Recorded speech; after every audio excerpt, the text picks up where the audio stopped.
Full disclosure, I was forced to record this video over 2 days, so if you guys notice that I've changed outfits like 10 times, this is why. Hey guys, it's me again. I'm actually about to leave to meet up with a friend, but I just wanted to briefly share my thoughts on The Last of Us TV series that just premiered on HBO. Partially because I'm a gamer and partially because it happens to be one of the best video games I've ever played. I bought a PS4 from Toys R Us in 2015 that came bundled with a digital copy of The Last of Us Remastered. The game was frankly an afterthought. I knew nothing about it except that I'd heard that it was good, and all the other PS4 bundles Toys R Us was offering at the time were unappealing to me.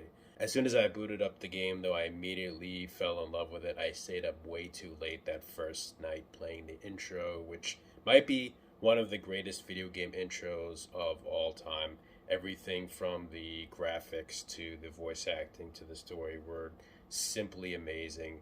To date, I've beaten the game at least 5 or 6 times. The sequel, unfortunately, I never got a chance to play through all the way, and I don't really have a working PS4 at the moment, so I don't know when I'll get a chance to beat it, but I do know that it was received very divisively by fans. Now, as for the TV series, of course, when it was announced that they were making a TV show based on The Last of Us, my reaction was pretty much the same as most people's.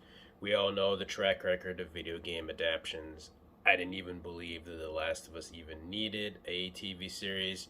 I thought the game stood on its own pretty well, and I didn't think a TV series would be able to accomplish anything that the video game could not.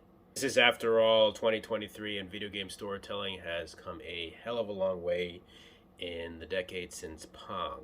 A lot of people would even argue that some video game storytelling even surpasses Hollywood.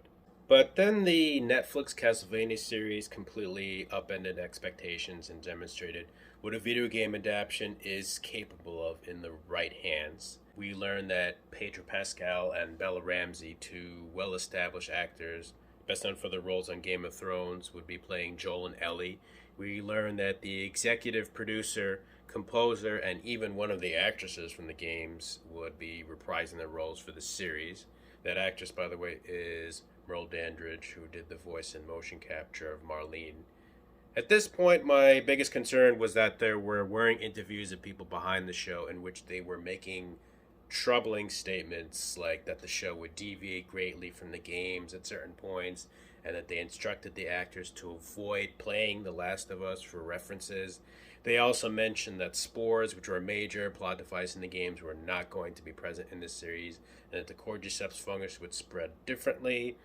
These were all pretty foolhardy things to say, in my opinion, and a great way to sabotage your own show before it even premieres. It sounds an awful lot like you're setting up your fans to be disappointed.